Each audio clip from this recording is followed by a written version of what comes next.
Bueno, ¿qué día es hoy? ¿Qué día es hoy? ¿Que tienen el número de día? ¿Qué día es hoy? Miércoles 19. ¿19 de? De enero. ¿De qué año? Del 2022. ¿Te fijaste bien, seguro? Yo estoy segurísimo, pero... ¿En serio? Pero si vos me decís que de repente viajamos Eva, en el tiempo, avísame con tiempo. Eva, ¿te puedo preguntar a vos? ¿Qué día es hoy? ¿Qué día es hoy? Miércoles 19 de enero del 2022. Del 2022. Ah, ¿tan seguros? ¿Se fijaron bien? Porque me parece... Lo tengo acá chequeado. ¿Qué día es hoy? Yo hice mi trabajo como periodista, Tonietti. ¿Y te fijaste en el celular? No te voy a tirar a vos ese problema que sos animador y no, consulté... yo soy animador, los animadores no tenemos por eso, que decir la verdad. Consulté 3 fuentes y las 3 fuentes me dicen que es 19 de enero del 2022.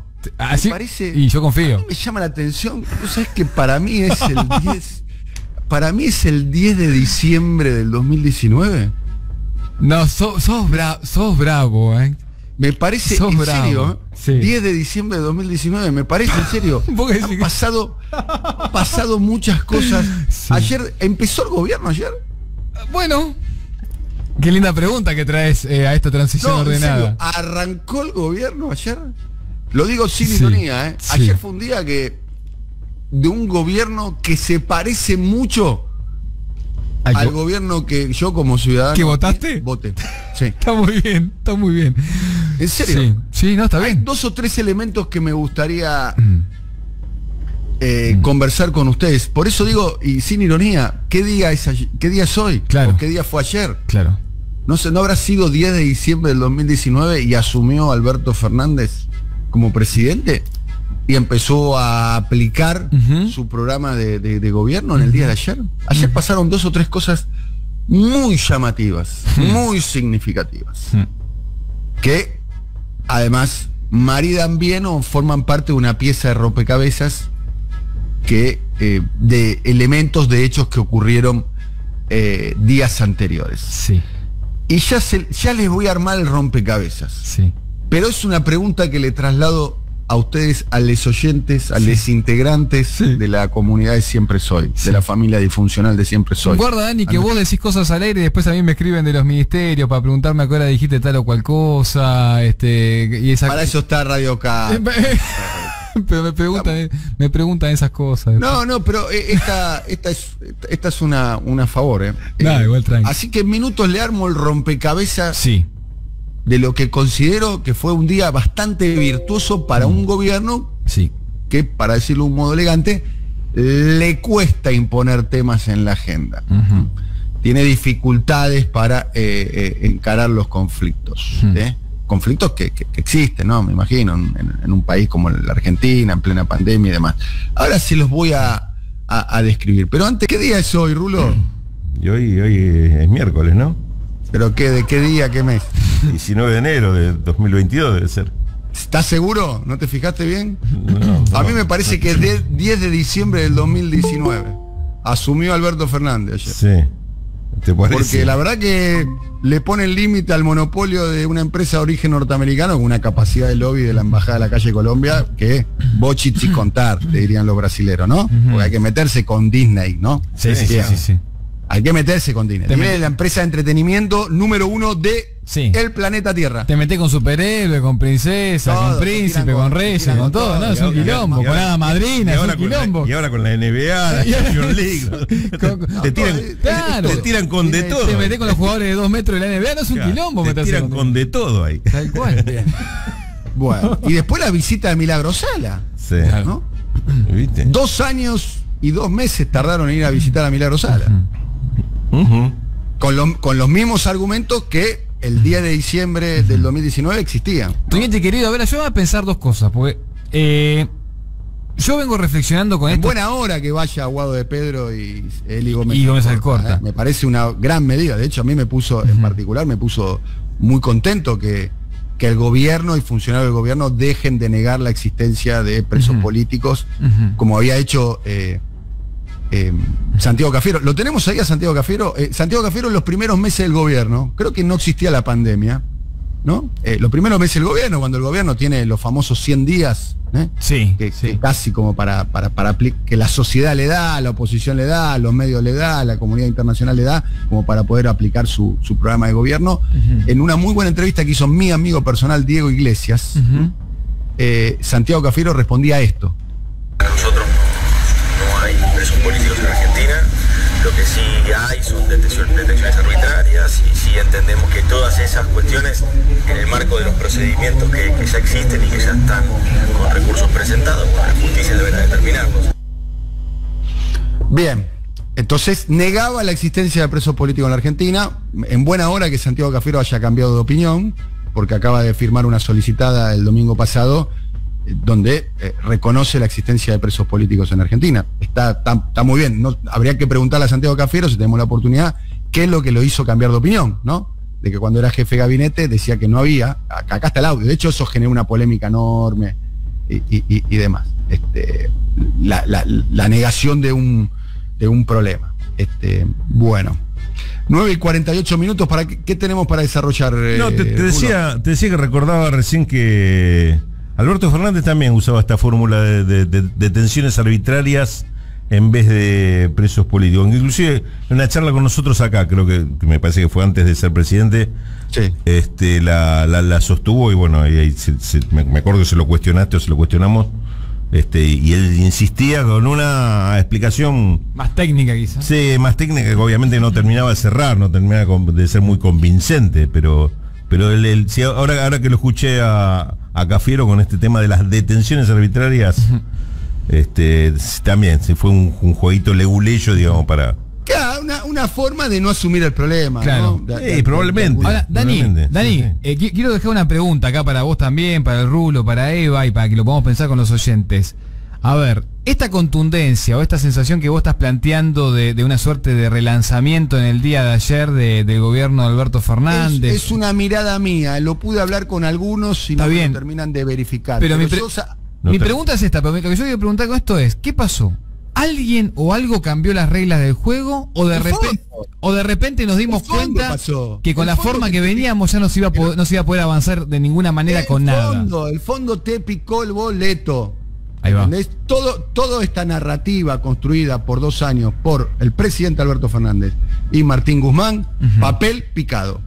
El fondo bueno, que no sé qué, que el fondo te dijo el déficit de este año tiene que ser 1 punto del PBI. O sea, 2 puntos por debajo de lo que fue el año pasado. Donde vos preveías 4.5 de déficit del PBI en el presupuesto 2021, después corregiste a 4.2 y va a terminar siendo 3 puntos. Es lo que la discusión, que no quiero entrar con Rulo ni con nadie, pero algunos dicen hay ajuste, otros dicen no hay ajuste. La frase de ayer... Una de las frases de ayer de Guzmán, igual... El Fondo Monetario nos picó el boleto, muchachos. O sea, se levantaron de la mesa ellos. Por eso estamos... Lo que yo escucho, lo que a mí me cuentan es que hay un nivel de desorientación muy grande porque la estrategia desplegada por Guzmán y Fernández con respecto al fondo fracasó. Fracasó rotundamente. Nosotros, humildemente, que no sabemos nada de esto, nos dimos cuenta que no existía el fondo bueno. De hecho... Con Amado Vudú, con Artemio López, estuvimos sosteniendo claramente que esa era una narrativa inexistente, que no había ningún antecedente ni histórico ni fáctico de pensar que el fondo iba a ser bueno. Bueno, el fondo, estamos llegando al tramo final de la negociación, está pidiendo un superávit. Mejor dicho, reducir el déficit. O sea, ajustar. Ya ahora es público, digamos, porque otras cosas que nosotros criticábamos es, el nivel de opacidad que hay en la negociación con el fondo. Bueno, ahora ya esa opacidad ya no se puede ocultar, porque estamos llegando al tramo final del juego, y las cartas se tienen que empezar a ver. Y lo que se ve claramente es que el fondo pide déficit cero de acá al 2024. No, aparte se le dijo a todos los gobernadores hace 10, 12 días en el Museo del Bicentenario, acá nos piden ajuste y ese ajuste no lo vamos a dar. Primera parada de manos, ni bien arrancada la 2022. Segunda parada de manos, la de Guzmán de ayer. Si desestabiliza a la Argentina, el FMI va a perder legitimidad. Hay que ver si lo que nosotros entendemos por legitimidad a los que conducen el Fondo Monetario les interesa, porque ellos para mí no juegan el partido de la moralina ni de la legitimidad. Y después Guzmán dejó una frase que para mí tiene que ser remera esta semana seguro, seguro, que cuando argumentó dijo: estamos con diferencias técnicas entre los técnicos del fondo y los técnicos argentinos, tenemos diferencias de tecnicismos, y después tiró una que es hermosa, que en el plano íntimo alguno seguro de acá alguna vez lo ha usado, que es: hay una diferencia de velocidades. Nuestros técnicos con los de ellos estamos en diferencia de velocidades, ¿viste? No estamos encontrándonos en los tiempos, ¿no? Sería. Le pongo a la diferencia de velocidades, le pongo números.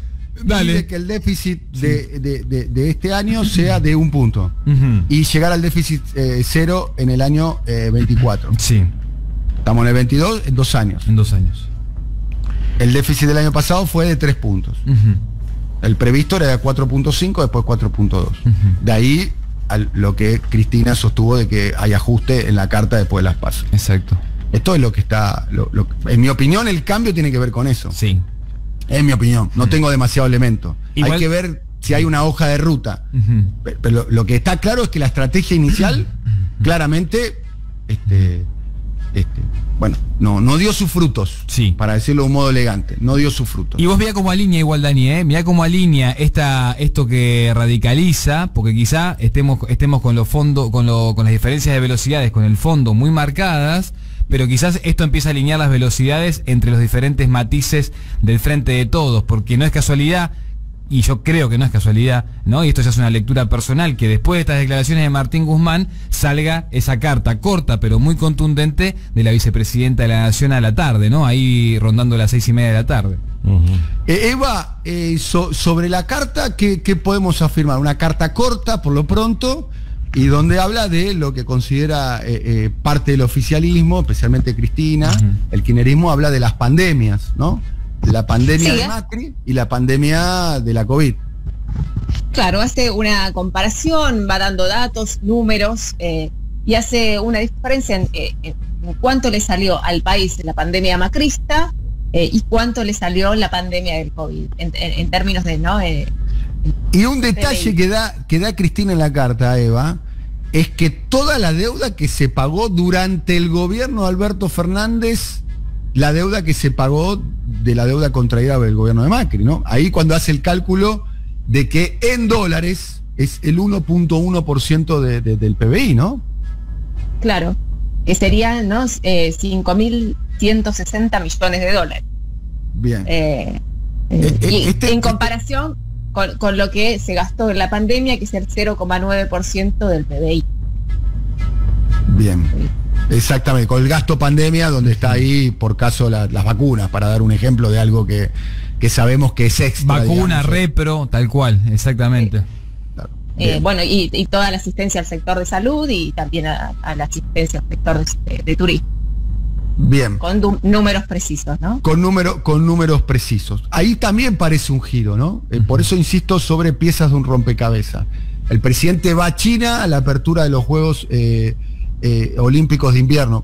Con todo respeto, no quiero ser ofensivo con nadie, es un Juego Olímpico donde la Argentina tiene poco para intervenir. Debe haber algún esquiador bueno, no sé, demás, pero no, la Argentina no son los Juegos Olímpicos de verano donde no sé, se justifica la presencia del presidente. Todo indicaría que tiene que ver con un gesto político de avanzar, además, sobre las obras de financiamiento de la República China en la Argentina, ¿no? Pareciera ser que algo que, además, por lo que yo sabía, por lo que uno se entera, estaba un poquitito en el freezer, digamos. Había una tensión interna del ala pro-norteamericana del gobierno, que es mucho más incidente, por eso para mí hay un cambio acá. No coincido con el diputado Valdés, acá hay un cambio. O sea, los que de alguna manera le hacen el alegato de oído al presidente son más pro-norteamericanos. Vélez y Argüello, para ponerle nombre propio. Gustavo Vélez, que es un asesor importante del gobierno, y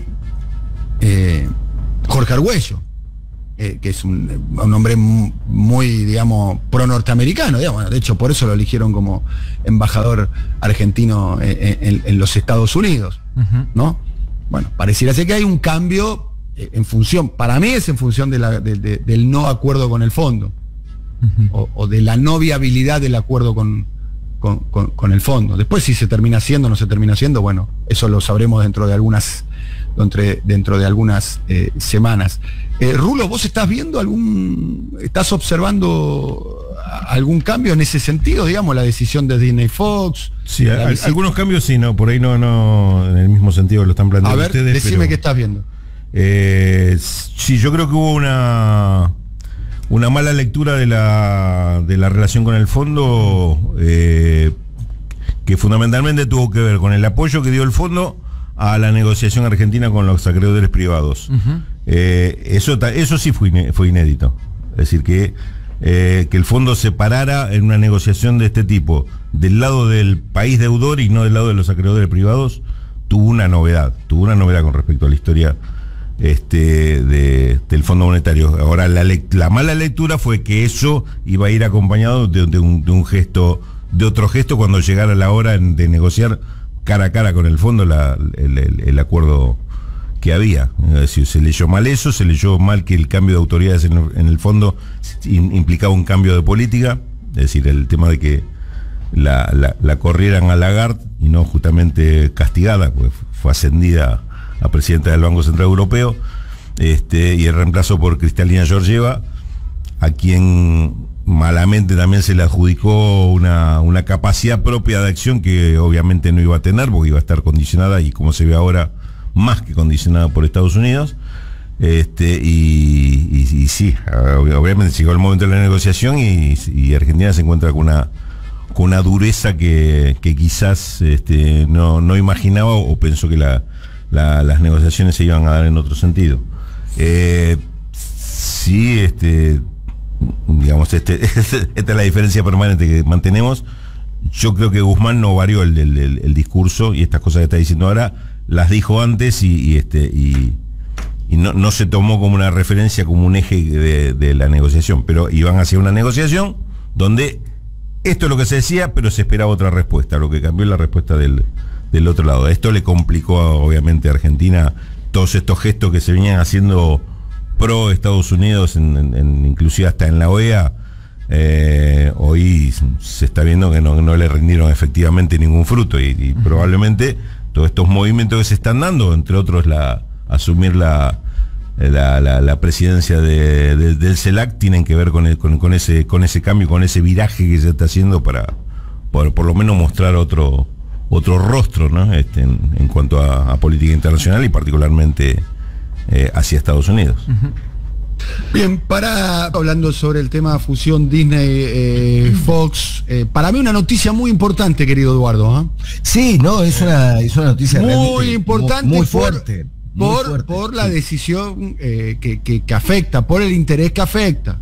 Uh-huh. Estamos hablando de la empresa de entretenimiento más importante del mundo, de capitales norteamericanos, o sea, sí, con una enorme capacidad de lobby, y de un lobby de que este gobierno es bastante afecto, ¿no? Ya me imagino los medios de comunicación que tienen capacidad de incidencia en la opinión pública, de instalar temas, diciendo, todos somos Mickey. Se está afectando las inversiones extranjeras, se está ahuyentando las inversiones de esta manera.